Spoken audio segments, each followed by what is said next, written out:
I understand it's 5 or 6 or 7 of the things that happened last week, and you referred to 3 or 4 of them, Yeah. disturb people who want to have a sustainable peace. But the other elements have appeared as well, and sometimes at the same time as those more disturbing elements.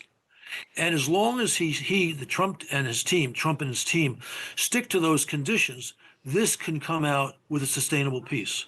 Let's talk about what's going on in Paris, going on in Saudi Arabia, going on in Kyiv and elsewhere. The Russian Foreign Minister, Sergei Lavrov, and the American Secretary of State, Marco Rubio, are in Riyadh now ahead of those talks on how to bring an end to the war in Ukraine.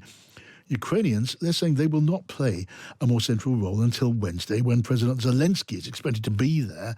We can talk to John Herbst. He's a former American ambassador to Ukraine. Hello to you, Ambassador.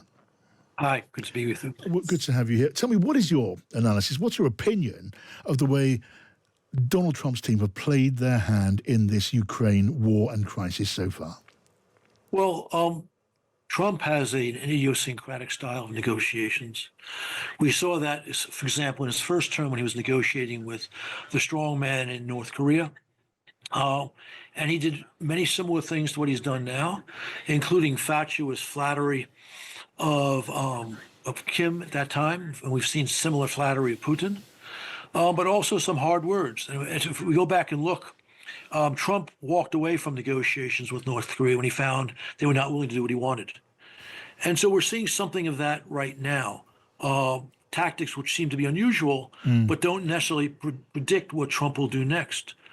But last week, many people thought that Trump's rhetoric was irresponsible and favoring the Kremlin, and I understand that. But it's also true that Trump has laid out a couple of elements for a stable peace that the Russians don't like, but Trump still insists on. Yes. And one of those is arming Ukraine to the hilt. And the other is a demilitarized zone between Russian and Ukrainian forces where European peace and forces would be stationed. And the Russians don't like that either, because both of those measures would make it much harder for Putin to renew aggression.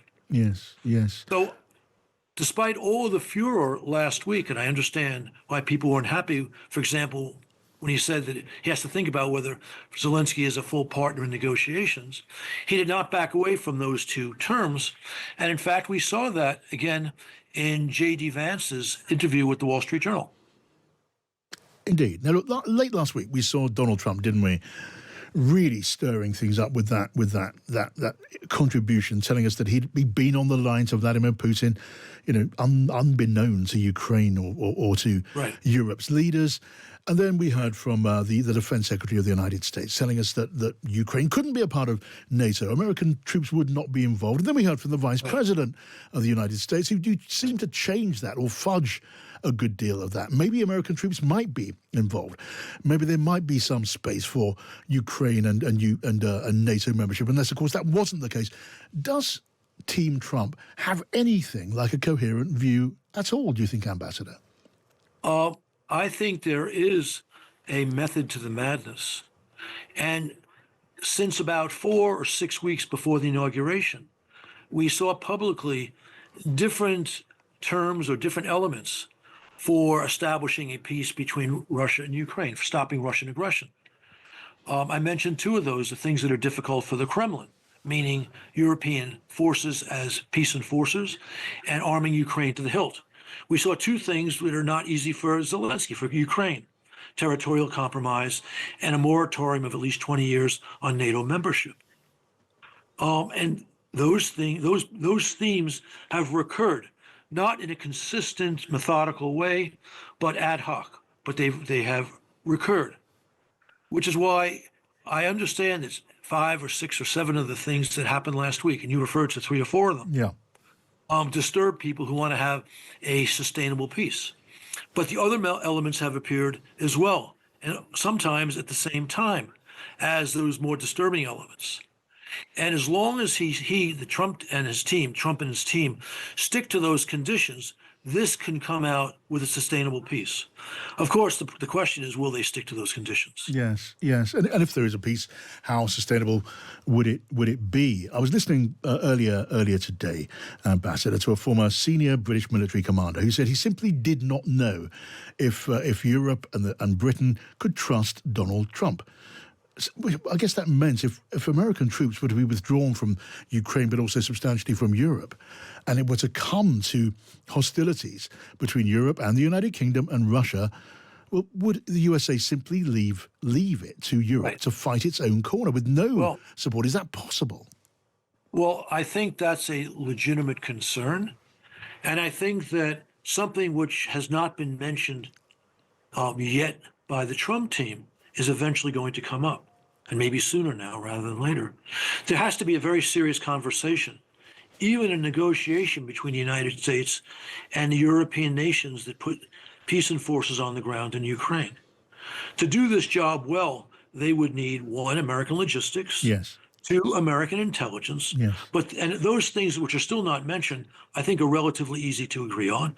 But three, they're going to need some essentially guarantee from the United States that if the Russians start shooting at them, they will not be alone in shooting back. Yes. And that will be a very serious conversation. I don't think that, again, Trump and his team are ready for that now.